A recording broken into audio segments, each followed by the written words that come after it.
Han pasado casi ya 2 meses de la última vez que subí un episodio de Espacio Teatro y la verdad es que no he podido subir uno antes porque he estado bastante liadito con bastantes proyectos que poco a poco pues iré contando por aquí y también por las redes sociales, para la gente que me seguís.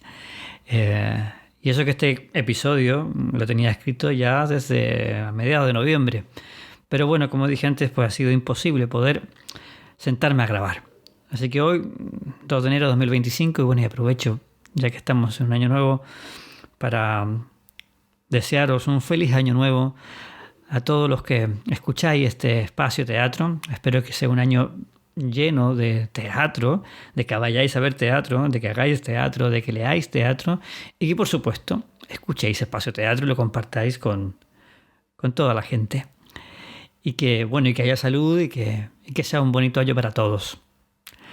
Hoy vamos a continuar ahondando en este periodo conocido como realismo y naturalismo, que es lo que estábamos viendo. El personaje de hoy es una figura imprescindible en la historia del teatro. Una vez que lo lees, es difícil olvidarlo.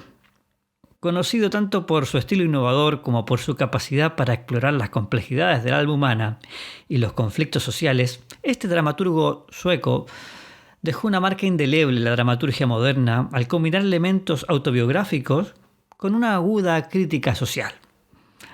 Su obra más célebre, y ahora ya he pasado algunos ya vais a saber de quién voy a hablar. Bueno, habéis visto el título que estoy diciendo. Bueno, alguna de sus obras más célebres, La señorita Julia, se erige como una pieza clave del naturalismo. Y aunque su producción abarca también el simbolismo y el expresionismo, pues en este episodio pues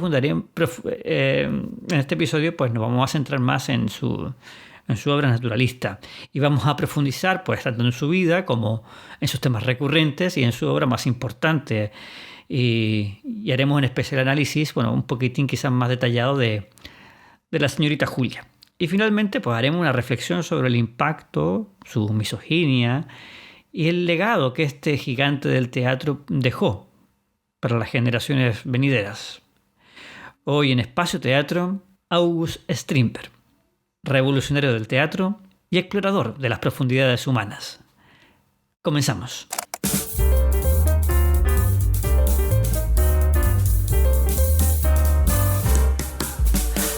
August Strindberg nació el 22 de enero de 1849.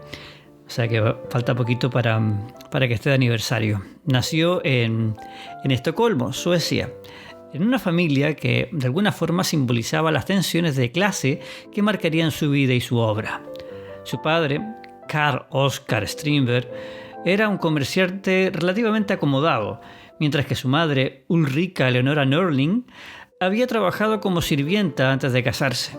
Este contraste social influyó profundamente en Strindberg, quien a menudo se sintió dividido entre estos dos mundos.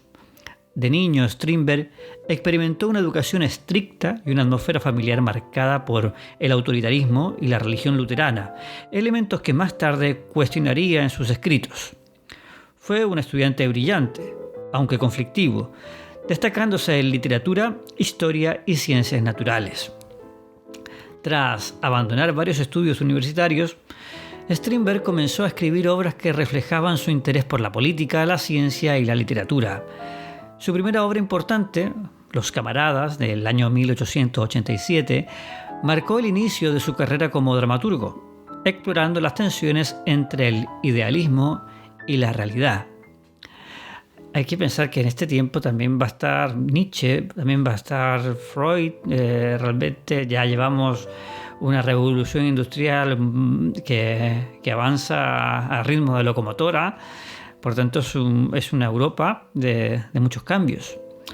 Pero sentándonos en la vida personal y de este autor, pues Strindberg fue un hombre intensamente conflictivo, con muchas crisis. Era conflictivo tanto en su vida personal como profesional. Se casó 3 veces y tuvo relaciones tumultuosas con sus esposas. Experiencias que inspiraron muchas de sus obras, especialmente El padre, A lo largo de su vida experimentó también crisis espirituales, episodios de paranoia y depresiones severas, muchas de las cuales pues, documentó en su obra autobiográfica Inferno de 1897. Y sus últimos años, pues, a pesar de sus problemas de salud y aislamiento social, pues Strindberg siguió escribiendo hasta su muerte, que fue el 14 de mayo de 1912. Y fue enterrado en Estocolmo con una ceremonia multitudinaria que reflejó, pues, de alguna forma el estatus que tenía de figura nacional. Strindberg es conocido por abordar una variedad de temas universales que resonaron profundamente tanto en su época como en generaciones posteriores. Su obra refleja una búsqueda constante por explorar la condición humana, los conflictos sociales y las luchas internas de los individuos. Uno de los temas recurrentes de sus textos pues, fueron, por ejemplo, los conflictos de género. Aquí, por ejemplo, el enfrentamiento entre hombres y mujeres es uno de los pilares de las obras de este autor. Su visión del matrimonio y las relaciones sentimentales se caracteriza por una mezcla de fascinación y repulsión hacia las dinámicas de poder entre géneros. En piezas como La señorita Julia y La danza de la muerte o La danza macabra, como la conocí yo, el matrimonio no es en sí un espacio de amor y armonía, sino una arena de conflicto, donde las diferencias biológicas, psicológicas y sociales se convierten en armas. Strindberg estaba profundamente influenciado por el pensamiento darwinista y creía que las relaciones entre hombres y mujeres estaban marcadas por una lucha por la supervivencia. Las mujeres, aunque idealizadas en ocasiones, son retratadas como manipuladoras o víctimas de sus propias pasiones, mientras que los hombres son igualmente prisioneros de sus instintos y ambiciones. Otro tema recurrente es el conflicto de clase. El naturalismo en Strindberg no solo, por tanto, aborda el género, sino también estas jerarquías sociales. Obras como La señorita Julia y Los acreedores, esta no me la he leído, esta última, examinan cómo las diferencias de clase generan tensiones y resentimientos. Strindberg se enfoca en cómo los personajes atrapados por su posición social tratan de trascender esas barreras, lo que inevitablemente lleva a su ruina. Por ejemplo, Juan en La señorita Julia, que encarna esta lucha, mientras que Julia, como miembro de la aristocracia en decadencia, pues simboliza una clase que está perdiendo su poder. También otro tema así recurrente está también la lucha con la religión y la moral. Strindberg pues tuvo una relación ambivalente con la religión que se refleja también en su obra. Aunque en su juventud fue ateo, más adelante experimentó una transformación espiritual que influyó en su producción literaria. Obras como Inferno y El sueño muestran una búsqueda espiritual y un interés por lo místico y lo sobrenatural, aunque con una perspectiva crítica hacia las instituciones religiosas. Este conflicto entre lo divino y lo humano también aparece en La danza macabra o Danza de la muerte, donde los personajes parecen atrapados en un purgatorio emocional que refleja las luchas del alma entre el pecado y la redención. Otro de sus temas es la psique humana y naturaleza instintiva. Strindberg fue uno de los primeros, fue pionero en la exploración psicológica de los personajes, lo que influyó profundamente en movimientos teatrales posteriores como el expresionismo. En sus obras, los personajes suelen estar en conflicto consigo mismos, desgarrados entre sus deseos y las normas sociales que los constriñen. Esta introspección es especialmente evidente en El padre, donde el protagonista lucha con la incertidumbre sobre la paternidad y su lugar en la familia. Otro tema que podemos ver en muchas de sus obras es la influencia del determinismo científico, que el naturalismo de Strindberg pues, está profundamente marcado por este determinismo. Él creía que los seres humanos eran un producto de su herencia biológica y su entorno social, lo que limitaba su capacidad del libre albedrío. Este tema es recurrente en toda su obra y en La señorita Julia pues, se manifiesta claramente en los debates sobre la genética, la educación y el medio ambiente como fuerzas que moldean el destino de los personajes.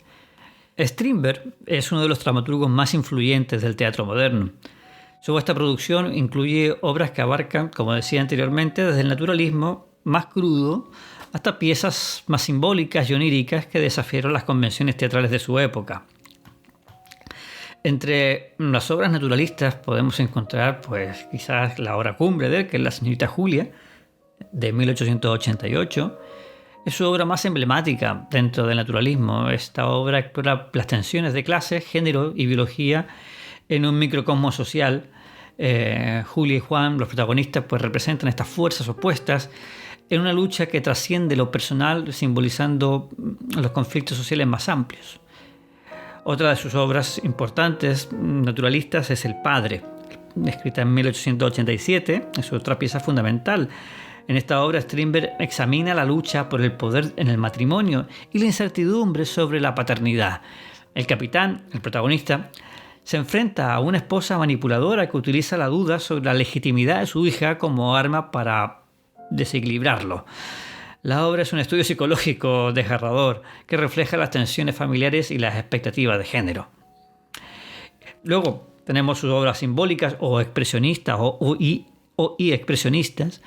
Y de estas hay dos que son muy importantes. Yo solamente me leí una de ellas, que es la Sonata de los Espectros, que es de 1907, que es una pieza expresionista que profundiza en los horrores de la vida doméstica, como una atmósfera claustrofóbica y de personajes atormentados.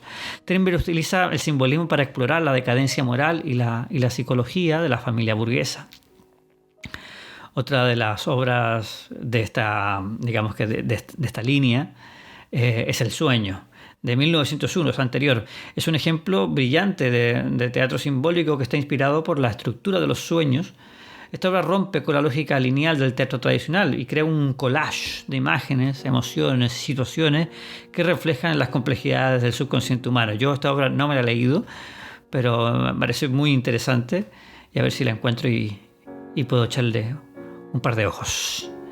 Luego tenemos obras autobiográficas, que una de ellas es Inferno, que Strindberg ahí narra sus propias experiencias de crisis personal y espiritual. Aunque no es una obra de teatro, este texto es crucial para entender su transición del naturalismo al simbolismo, ya que documenta su obsesión con lo místico y lo sobrenatural. Y otra de las obras es Hacia Damasco, que es una trilogía de obras más introspectivas, donde Strindberg pues refleja su propia vida a través del personaje del extraño, que emprende un viaje espiritual en busca de redención y sentido. También tenemos La Danza de la Muerte o Danza Macabra, que es como la conocí yo cuando estudiaba teatro y tuve que leerla. Me acuerdo poco de la obra, me acuerdo que era larguísima. En esos tiempos para mí leer era un poco complicado. Ay, en fin, cosas de la juventud.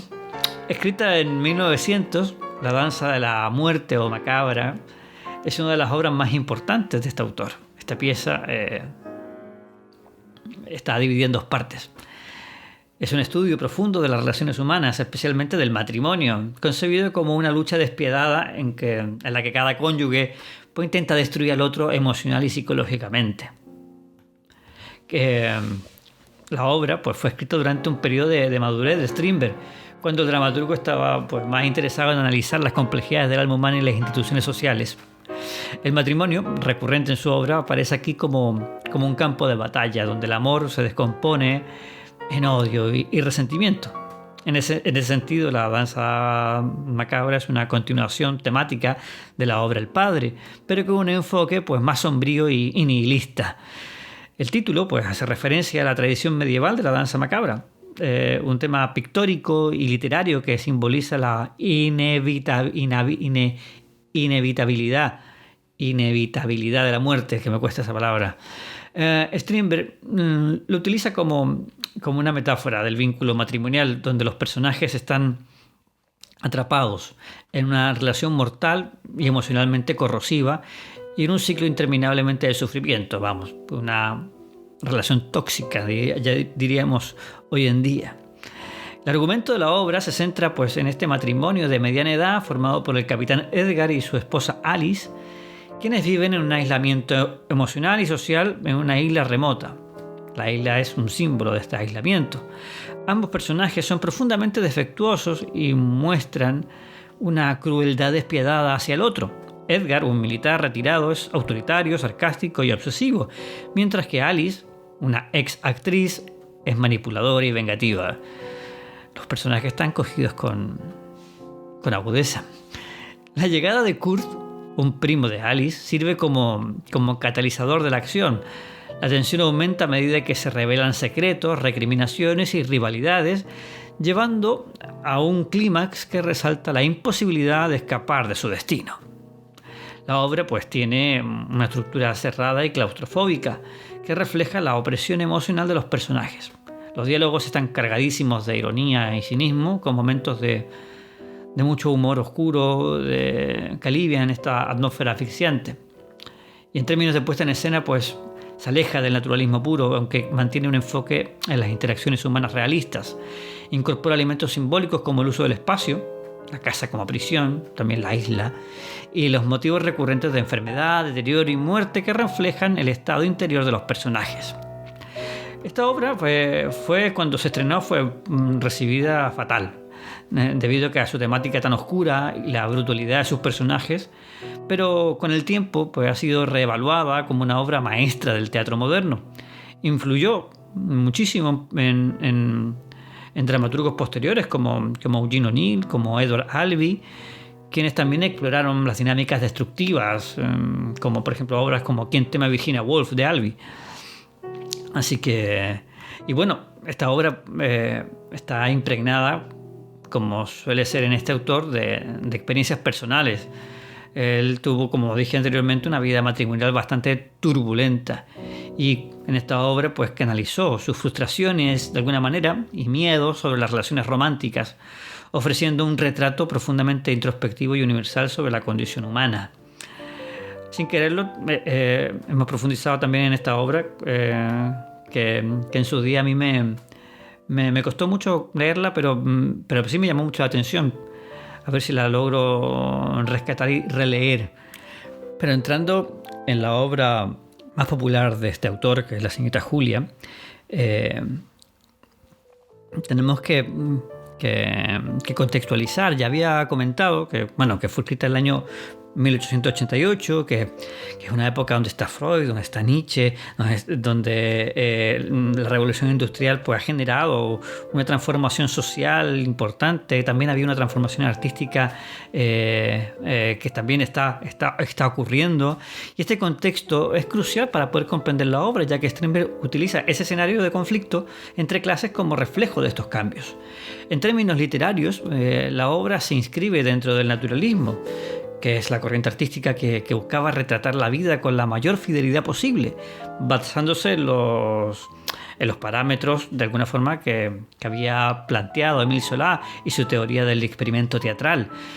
Plantea a los personajes como sujetos moldeados por su entorno y su herencia, atrapados en una espiral de circunstancias que los llevan inevitablemente al conflicto y la tragedia. El tema, no el tema, sino los temas principales de Señorita Julia es la lucha de clases. El conflicto entre Julia, la hija de un conde, y Juan, un criado ambicioso, pues refleja la tensión entre las clases sociales en transición. Julia, aunque aristócrata, se muestra vulnerable y atrapada en una sociedad que restringe su autonomía. Y Juan, por otro lado, es un hombre del pueblo que aspira a escalar socialmente, pero cuya ambición está limitada por su origen.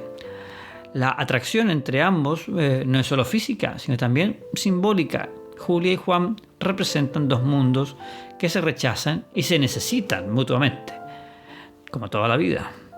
Otro de los temas principales de la obra es el género y el poder, que tiene que ver con lo último que estábamos hablando. Strindberg desafía las nociones tradicionales de género al mostrar a Julia como una mujer que intenta ejercer poder en un mundo dominado por hombres. Sin embargo, su búsqueda de control fracasa ante las normas sociales y su propia inseguridad. Juan, a su vez, utiliza su posición de criado para manipular a Julia, invirtiendo temporalmente las dinámicas de poder, solo para reafirmar la jerarquía al final de la obra. Otro tema es el determinismo y la herencia. La obra explora Como los personajes son, de alguna manera, prisioneros de su biología, de su educación, de su entorno. Julia es hija de una madre que desafía las normas sociales y Juan es un hombre marcado por las limitaciones de su clase. Ambos están atrapados en roles que no pueden superar, lo que les conduce a un desenlace trágico. La estructura y estilo de esta obra es clásica, aristotélica, respeta tiempo, espacio y acción. La acción se desarrolla en una única noche en la cocina de la casa del conde, y esta concentración de tiempo y espacio intensifica la tensión dramática, permitiendo que las emociones y conflictos se desarrollen en un crescendo imparable. El lenguaje de la señorita Julia es un lenguaje directo, pero cargado de simbolismo. Los diálogos entre Julia y Juan son prácticamente duelos verbales, donde cada palabra tiene un peso psicológico y social. Strindberg también utiliza elementos simbólicos como el pájaro de Julia, que representa su fragilidad y su deseo de libertad, y que finalmente es destruido por Juan en un acto de dominio. Los personajes están completamente llenos de contradicciones. Julia es un personaje complejo. Como mujer noble se siente superior a Juan, pero su atracción por él revela una vulnerabilidad que la expone. Su educación, marcada por la ideología igualitaria de su madre, la deja en un limbo entre dos mundos. No pertenece completamente a la nobleza ni a las clases trabajadoras. Su descenso emocional a lo largo de la obra culmina con su trágico final, que puede interpretarse como un acto de desesperación o de liberación. Juan es el antihéroe que encarna la ambición y el resentimiento de las clases bajas hacia la aristocracia. Aunque es un personaje calculador y manipulador, también está atrapado en su realidad. Sus sueños de ascenso social son ilusorios y su relación con Julia solo refuerza su impotencia. Su carácter pragmático contrasta con la emotividad de Julia, haciendo de él una figura más terrenal, pero igualmente trágica. Y luego está Christine, que como personaje secundario, pues la cocinera ofrece un contraste con Julia, representa la estabilidad y la aceptación de las normas sociales, aunque también es una figura moralizadora que critica la falta de valores de Julia y de Juan. Su papel es fundamental para mostrar la hipocresía y las limitaciones de la sociedad en que viven. El conflicto en la señorita Julia es multifacético. ¿Qué quiero decir con esto? Que incluye, por un lado, la lucha de clases, el enfrentamiento de género y la batalla interna de los personajes consigo mismos. Este nivel de complejidad dramática convierte la obra en un microcosmo de la sociedad de la época. Y luego está el desenlace, el final de la obra, donde Julia, pues, voy a hacer spoiler, ¿vale? Se suicida. Es inevitable dentro del marco naturalista que esto ocurra. Este acto no solo refleja su desesperación, sino también su incapacidad para reconciliar los roles sociales y personales que se le imponen. Es un desenlace que deja al espectador con más preguntas que respuestas, subrayando la ambigüedad moral y emocional que tiene la obra. Esta obra, por tanto, marcó un antes y un después en el teatro, desafiando las convenciones del melodrama y abriendo el camino para lo que sería el realismo psicológico de autores como Chekhov y también como Ibsen, que son todos ellos contemporáneos. También influyó en corrientes teatrales posteriores como el teatro del absurdo y el expresionismo, y que adoptaron también esa exploración de los conflictos internos y sociales. Y para ir ya casi terminando con este autor, pues vamos a tocar el tema también por lo cual siempre se le ha achacado de misoginia. Y de alguna forma, pues es verdad que en sus obras y en sus declaraciones pues se refuerza esta idea. Pero también hay que tener en cuenta, como en todas las cosas creo yo, el contexto de su época y las complejidades de su pensamiento. Algunos estudiosos argumentan que más que atacar a las mujeres en sí, Strindberg estaba criticando los roles de género y las instituciones sociales de su tiempo. Sus obras, por tanto, reflejan las tensiones de una sociedad que estaba cambiando rápidamente con el ascenso del feminismo y la lucha por la igualdad de género. Y aunque las mujeres en sus obras a menudo son problemáticas, independientes y multidimensionales, pues no solamente son víctimas o villanas, Son personajes con las contradicciones de su época. Y también pues influye en esta idea de misoginia, pues esa relación de amor y odio que tenía con las mujeres, con sus propias relaciones que tuvo Strindberg. Y eso también se refleja en la intensidad de esos temas y de esos personajes femeninos en sus obras. El teatro contemporáneo, de alguna manera, ha reevaluado esto bajo una perspectiva distinta. Más que considerarlo como un autor puramente misógino, se le ve también como un reflejo de las tensiones y conflictos de su tiempo, que es un dramaturgo que exploró con brutal honestidad las relaciones de poder y género. Incluso algunas feministas encuentran en su obra oportunidades para debatir sobre el patriarcado y las dinámicas de género y la opresión, utilizando sus textos como base para cuestionar y deconstruir estas estructuras. Así que su legado, pues, es tremendo. Fue pionero en la exploración de la psicología humana en el teatro, abriendo el camino para dramaturgos como Eugene O'Neill, como Tennessee Williams, como Harold Pinter. Y su capacidad para combinar el realismo, el simbolismo y el expresionismo lo convierte en una figura fundamental en la evolución del teatro moderno. Y hasta aquí por hoy. Espero que hayáis disfrutado de este personaje y del capítulo tanto como yo. Hasta la próxima. Si te gustó este capítulo, suscríbete a Espacio Teatro y compártelo en tus redes sociales o mejor aún, con tus amigos. Y así más gente estaremos habitando en este Espacio Teatro.